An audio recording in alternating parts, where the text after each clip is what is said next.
नमस्कार, अरुणाचल समाचार में आपका स्वागत है। मैं हूं यारमता सिंगांगू।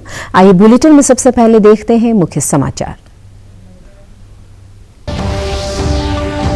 G20 बैठकों से पहले केंद्रीय पूर्वोत्तर क्षेत्र विकास मंत्री ने पूर्वोत्तर क्षेत्र विकास, पर्यटन और संस्कृति विभाग के वरिष्ठ अधिकारियों तथा पूर्वोत्तर के सभी 8 राज्यों के मुख्य सचिवों के साथ की समीक्षा बैठक। पूर्वोत्तर क्षेत्र में G20 के अंतर्गत विभिन्न विषयों पर जनवरी से होगी 11 बैठकें। केंद्रीय कानून मंत्री किरण रिजिजू ने तमिलनाडु के चेन्नई में डॉक्टर अंबेडकर लॉ यूनिवर्सिटी के 12वें वार्षिक दीक्षांत समारोह को किया संबोधित। कहा, न्यायिक प्रक्रिया में आम नागरिकों का विश्वास कायम रखने के लिए स्थानीय भाषा में अदालत में सुनवाई की दिशा में उठा रही है कई महत्वपूर्ण कदम। झारखंड विधानसभा के एस्टीमेट्स कमेटी के अध्यक्ष निराल पूर्ति ने राजभवन में राज्यपाल डॉ बी.डी. मिश्रा से की मुलाकात। बैठक के दौरान झारखंड और अरुणाचल की समृद्ध सांस्कृतिक विरासत और कल्याण के लिए प्राकृतिक संसाधनों के समुचित उपयोग के माध्यम से राजस्व संग्रह में बढ़ोतरी पर दिया जोर। केंद्रीय मंत्री जी किशन रेड्डी ने पूर्वोत्तर क्षेत्र विकास, पर्यटन और संस्कृति विभाग के वरिष्ठ अधिकारियों तथा पूर्वोत्तर के सभी 8 राज्यों के मुख्य सचिवों के साथ G20 बैठकों से पहले गुरुवार समीक्षा बैठक की अध्यक्षता की। श्री रेड्डी ने कहा कि बैठक आयोजित करने के लिए केंद्रीय और राज्य स्तर पर सभी तैयारियां पूरी हो गई है। उन्होंने कहा कि पूर्वोत्तर क्षेत्र की प्राकृतिक सुंदरता विश्व को दिखाई जानी चाहिए। पूर्वोत्तर क्षेत्र विकास मंत्रालय ने कहा है कि पूर्वोत्तर क्षेत्रों में G20 के अंतर्गत विभिन्न विषयों पर जनवरी से 11 बैठकें होगी। मंत्रालय ने कहा कि पूर्वोत्तर क्षेत्र के प्रत्येक राज्य में एक बैठक होगी, जबकि गुवाहाटी में 4 बैठकों का आयोजन होगा। मंत्रालय ने यह भी कहा कि G20 शिखर बैठक के लिए 20 प्रस्तावित स्थानों में से 8 स्थान पूर्वोत्तर क्षेत्र से हैं। G20 के शासनाध्यक्षों की शिखर बैठक अगले वर्ष जम्मू कश्मीर में 9 और 10 सितंबर को होगी। G20 के अंतर्गत करीब 200 बैठकें होगी, जिनका आयोजन देश के विभिन्न शहरों में किया जाएगा। बैठकों में विश्व के अतिथियों के समक्ष भारत की विविधता, समावेशी परंपरा और सांस्कृतिक समृद्धि दर्शाई जाएगी। केंद्रीय कानून मंत्री किरण रिजिजू ने कहा है कि देश की अदालतों में स्थानीय भाषा में सुनवाई पर जोर दिया जा रहा है।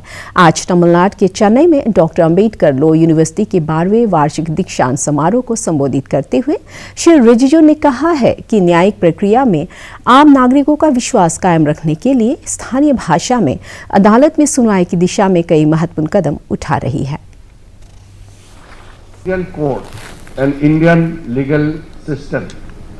must have the regional languages in its curricular activities. I have already spoken to the Chief Justice of India, the senior judges of the Supreme Court and all the Chief Justices of the High Courts that in the future we must give priorities to the local languages. In Tamil Nadu, we all will be proud to see that Tamil language takes central stage in the High Court, in the Madras High Court, as well as all the district and subordinate courts in Tamil Nadu. Taking the cue from the commitment of Honorable Prime Minister Narendra Modi ji for improving access to justice to the underprivileged, my Ministry of Law and Justice has launched pro bono legal services. This is Nyay Bandhu, which is aiming in fulfilling the department's critical mandate of enhancing access to justice for the marginalized sections of the society and state's constitutional obligation of providing free legal aid for all. It envisages to provide legal representation and assistance through connecting pro bono advocates with the applicants. And from this year, we have decided their pre-litigation legal services will be provided free. No poor man in India should be charged any fees for legal services which are to be provided free. Jharkhand विधानसभा के estimates committee के अध्यक्ष निराल पूर्ति ने आज राजभवन में राज्यपाल डॉ. BD. Mishra से मुलाकात की। बैठक के दौरान झारखंड और अरुणाचल की समृद्ध सांस्कृतिक विरासत और विकास के विभिन्न पहलुओं पर चर्चा की गई। राज्यपाल ने प्रदेश के लोगों के कल्याण के लिए प्राकृतिक संसाधनों के समुचित उपयोग के माध्यम से राजस्व संग्रह में बढ़ोतरी करने और नक्सलवाद की समस्या के समाधान के लिए विकास की गति को बढ़ाने पर जोर दिया। राज्यपाल ने विधानसभा सदस्यों से ये सुनिश्चित करने को कहा कि विकास परियोजनाओं की धनराशि पारदर्शिता के साथ कार्यों में खर्च की जाए और समय पर विकास कार्य की निगरानी के बाद यूटिलाइजेशन सर्टिफिकेट जमा हो। बैठक में झारखंड विधानसभा की एस्टीमेट्स कमेटी के सदस्य दशरथ गगराई, समीर मोहांती, संजीव सरदार, राज सिन्हा, शरद सहाय और अपर सचिव शामिल थे। अरुणाचल प्रदेश पुलिस सेवा के अधिकारी मिहिन गाम्बो और तारू गुसार को इंडियन पुलिस सर्विस के एग्मोट कैडर में शामिल किया गया है। मुख्यमंत्री पेमा खांडू ने मिहिन गाम्बो और तारू गुसार को पदोन्नति की शुभकामनाएं देते हुए कहा है कि कठिन परिश्रम के कारण राज्य के दोनों पुलिस अधिकारियों को इंडियन पुलिस सर्विस की सेवा के अवसर मिलेगा। ईस्ट सियांग जिले के पासीघाट में गुरुवार को इंडिजिनस फेथ डे परंपरा और उल्लास के साथ मनाया गया। इस अवसर पर सभी जनजातियों ने हिस्सा लिया और एक दूसरे को इंडिजिनस फेथ डे की शुभकामनाएं दी। समारोह के दौरान जनजातीय कला और संस्कृति के संरक्षण के लिए कई कार्यक्रम आयोजित किए गए।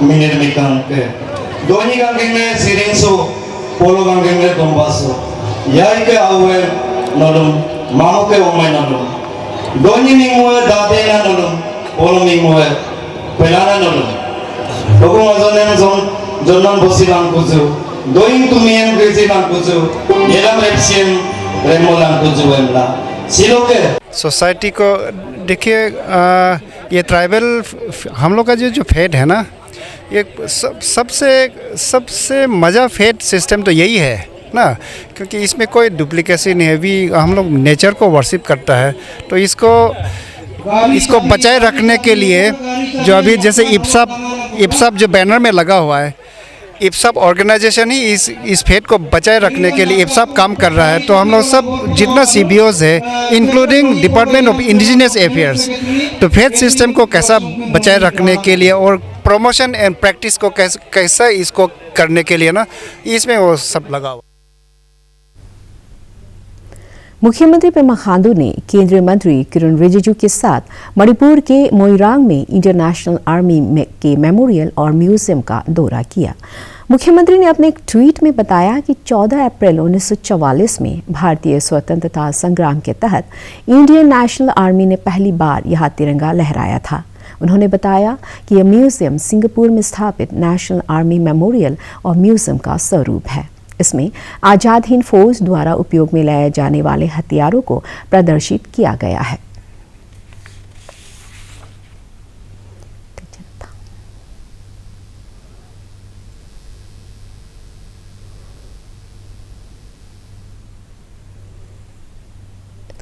अरुणाचल प्रदेश विधानसभा अध्यक्ष पासांग दोरजी सोना ने शी योमी जिले के मेचुका के पास देचनथांग विलेज में गवर्नमेंट रेनबो ट्रॉट हैचरी का उद्घाटन किया। इस अवसर पर जिला परिषद अध्यक्ष यादोंग तापो और कई अधिकारी मौजूद थे। विधानसभा अध्यक्ष ने कहा कि इस हैचरी से जिले के मछली पालक किसानों को लाभ होगा। उन्होंने लोगों से सरकार की आत्मनिर्भरता, कृषि, बागवानी और पशुपालन क्षेत्र की योजनाओं का लाभ उठाकर खाद्यान्न उत्पादन के क्षेत्र में राज्य को आत्मनिर्भर बनाने और रोजगार के अवसर पैदा करने की अपील की। अरुणाचल प्रदेश विधानसभा के उपाध्यक्ष तेसाम पोंगते ने बुधवार को जल जीवन मिशन के तहत न्यू मोइथोंग विलेज और फांगसू विलेज में जलापूर्ति परियोजनाओं का उद्घाटन किया। न्यू मोइथोंग विलेज जलापूर्ति परियोजना पर करीब 50 लाख और फांगसंग विलेज जलापूर्ति परियोजना पर 70 लाख रुपए का खर्च आया है।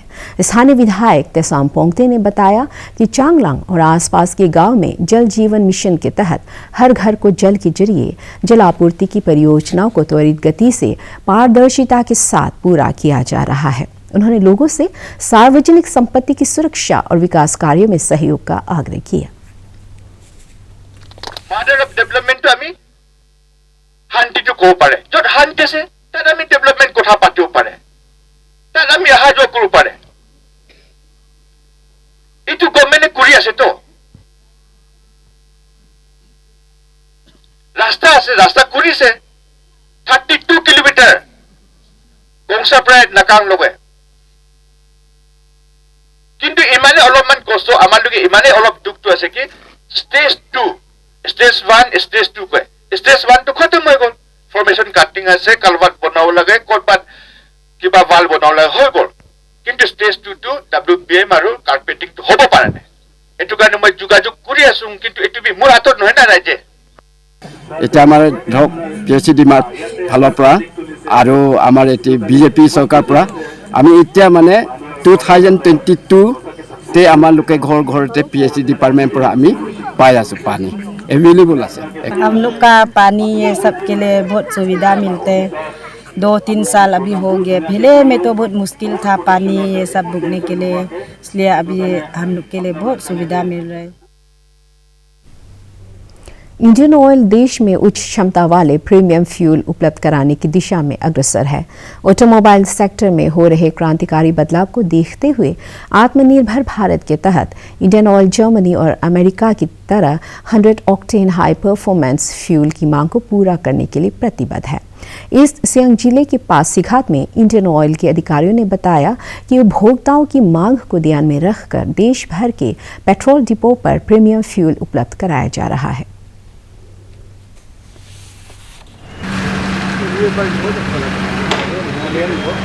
यहाँ पे XP100 एक्चुअली एक हम लोग का यूनिक प्रोडक्ट है। सब पेट्रोल का जो होता है ना, XP100 बेसिकली पेट्रोल होता है, प्रीमियम पेट्रोल होता है, अल्ट्रा प्रीमियम भी बोल सकते हैं, जो हम लोग इसे एडवर्टाइज़ करते हैं उसको। तो नॉर्मल हर पेट्रोल का एक मेन कैरेक्टरिस्टिक होता है, एक फैक्टर होता है जिसको बोलते हैं ऑक्टेन नंबर। इतना बेसिकली बोलूँगा कि ऑक्टेन नंबर जितना अच्छा होगा उतना ही आपका माइलेज बेटर होगा, उतना ही आपका अंदर में जो इंजन के अंदर जो आग लगता है चलना, आपका इंजन चलने के लिए उतना ही एफिशिएंटली होगा। तो नॉर्मल पेट्रोल का होता है 91 ऑक्टेन नंबर। हम लोग का एक प्रीमियम पेट्रोल भी है, नॉर्मल जो एक्स्ट्रा प्रीमियम 95 बोलते हैं, उसका ऑक्टेन नंबर है 95, और ये जो XP100 जो प्रोडक्ट है उसका ऑक्टेन नंबर है 100।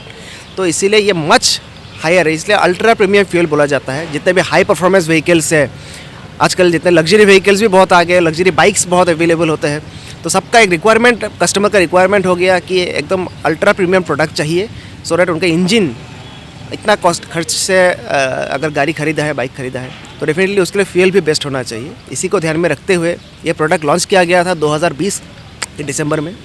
अभी उसी का 2 साल हो गया है 2022 में, तो इसलिए इसका सेकंड बर्थडे है, हम बोल सकते हैं सेकंड एनिवर्सरी है, तो इसके लिए हम लोग सेलिब्रेट कर रहे हैं। और पूरा अरुणाचल में presently only available at Mamang Borang Pasighat, Indian oil retail outlet in Pasighat. राज्य के वन और पर्यावरण मंत्री मामा नातुंग ने ईस्ट कामेंग जिले के बाना में सेफ नेचर सेफ लाइफ के थीम पर आयोजित पोचुंग इको टूरिज्म फेस्टिवल का उद्घाटन किया। उन्होंने ईस्ट कामेंग जिले के रिचिक्रोंग सर्कल ऑफिस हेडक्वार्टर में कई विकास परियोजनाओं का शिलान्यास और उद्घाटन किया। श्री नातुंग ने कहा कि राज्य सरकार सभी क्षेत्रों में त्वरित विकास के लिए परियोजनाओं को समय पर पूरा करने के लिए प्रतिबद्ध है। तवांग में आयोजित एक्स सर्विसमैन रैली में सैकड़ों भूतपूर्व सैनिकों ने हिस्सा लिया। इस अवसर पर जिला उपायुक्त KN दामो और जिले के विभिन्न विभागों के प्रमुखों ने लोगों को सरकार की योजनाओं के बारे में जानकारी दी। सेना की तवांग ब्रिगेड द्वारा आयोजित इस भूतपूर्व सैनिक रैली में जिला सैनिक बोर्ड द्वारा उनके कल्याण के लिए उठाए जा रहे कदमों की भी जानकारी दी गई।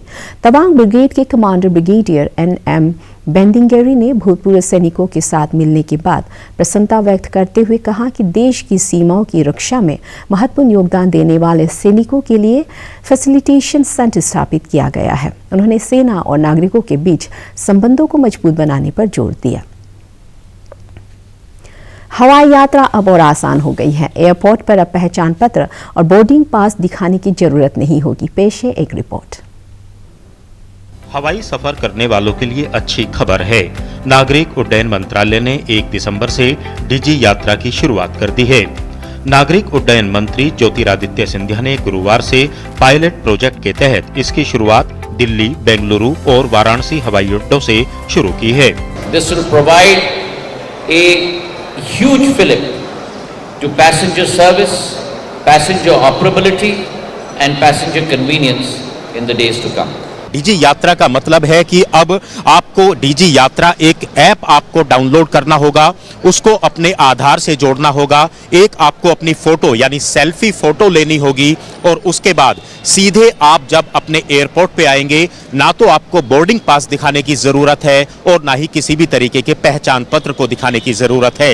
एक अनुमान के मुताबिक 50% समय की बचत होगी देश के अंदर हवाई यात्रा करने वाले यात्रियों को। इसके दूसरे चरण की शुरुआत मार्च 2023 में होगी, जिसमें विजयवाड़ा, हैदराबाद, कोलकाता, पुणे के हवाई अड्डों पर भी डीजी यात्रा शुरू हो जाएगी। इसके बाद तीसरे चरण में इसको पूरे देश में लागू किया जाएगा। डीजी यात्रा ऐप का मकसद यात्रियों के सफर को आसान और प्रोसेस को पेपरलेस बनाना है। जो भी आप इंफॉर्मेशन अपनी देंगे 24 घंटे पहले डीजी यात्रा के माध्यम से, वो इंफॉर्मेशन आपकी यात्रा खत्म होते ही अपने आप डिलीट हो जाएगी। इसीलिए अगर आपकी जितनी भी जानकारियां हैं, डेटा इंफॉर्मेशन है, वो किसी भी तरीके से किसी भी दूसरे हाथों में नहीं जाएगा, पूरी तरीके से वो सुरक्षित भी रहेगा। अरुणाचल समाचार के आज के अंक में इतना ही। हम कल फिर हाजिर होंगे अरुणाचल और देश दुनिया की खबरों के साथ। चलते चलते आपको बता दें कि आप अरुणाचल समाचार हमारे YouTube channel DD news Arunachal पर भी देख सकते हैं। देखते रहिए अरुण प्रभा। नमस्कार।